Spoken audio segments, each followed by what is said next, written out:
Let me say something most people only admit at 2 in the morning. Some people do not pick up the phone because they love the phone. They pick it up because, for 1 second, nothing else is happening. If your hand finds the screen the moment a room goes quiet, this is already about you. You know the pattern, even if you have never said it out loud. You open the app before the day has properly started. The light reaches your face before the room does. You scroll while the kettle heats. You scroll through the 12 seconds an elevator takes because 12 seconds feels too empty. You scroll when a message goes unanswered, so the phone becomes both the wound and the bandage. And when a sentence you said badly starts replaying in your head, you reach for the screen before the embarrassment can finish. You tell yourself the polite versions. You were checking the time. You were taking a break. You were only going to watch one video. But underneath you know the truth is smaller and stranger. You were not looking for joy. You were not even looking for entertainment. You were looking for interruption. Because for you, quiet does not feel peaceful. It feels like the beginning of something. A thought might arrive. A tiredness might finally be felt. A small loneliness, ignored all day, might find enough space to become audible. This is not addiction. That word is too blunt.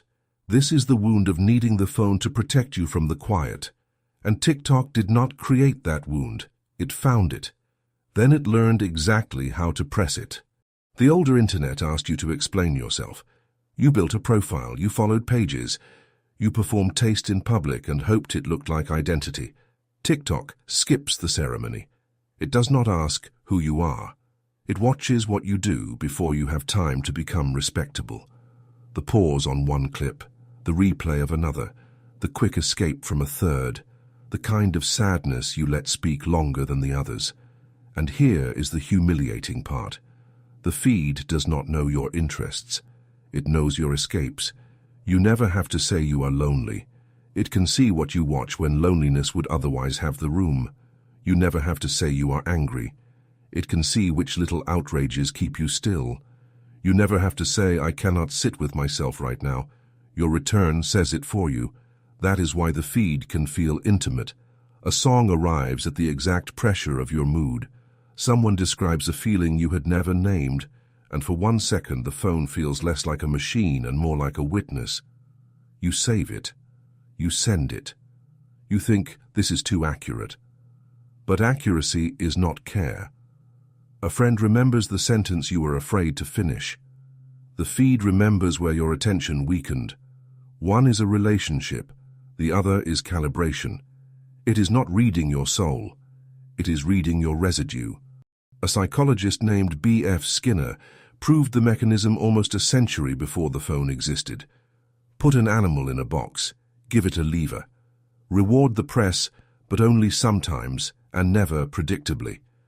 The animal keeps pressing.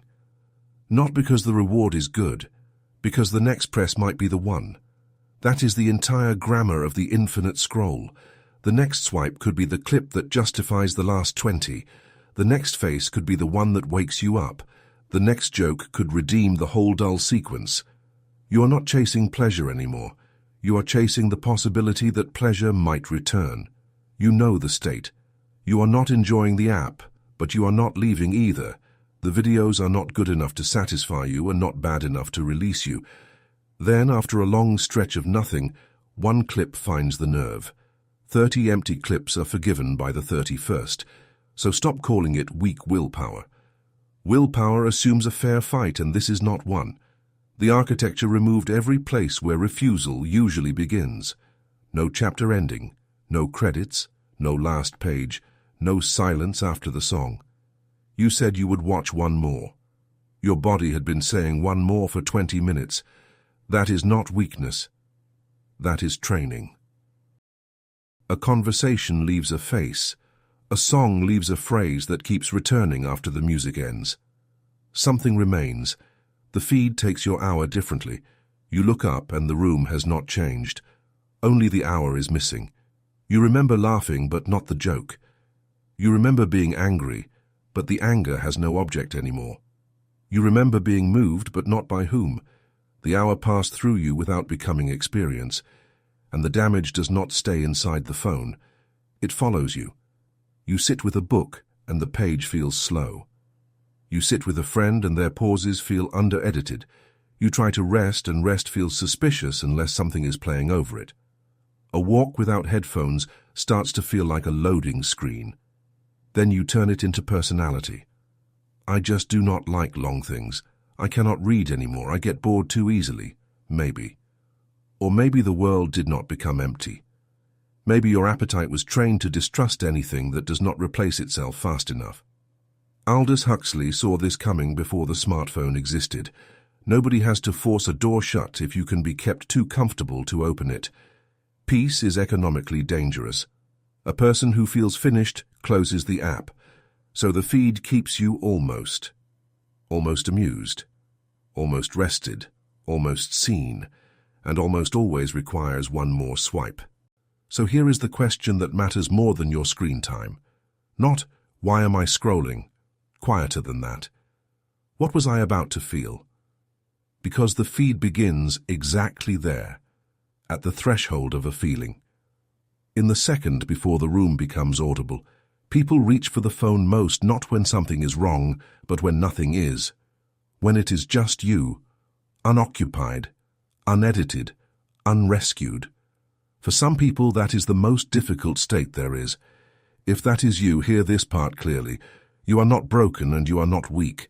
You are a nervous system that was taught, thousands of swipes at a time, that an unfinished feeling is an emergency. Nobody chooses that lesson, and anything that was trained can be retrained. It starts smaller than a detox. The next time the room goes quiet and your hand starts moving, pause for one breath and ask what was about to surface. You do not have to fix it. You only have to let it finish. A feeling that is allowed to finish loses its power to chase you. The quiet stops being a threat and goes back to being a room. The phone will still be there. The lever is always near. But you get to decide whether silence is a danger or finally again just silence. If this video named something you have felt but never said, stay with the channel. This is where we study the inner life under systems that learn us too well.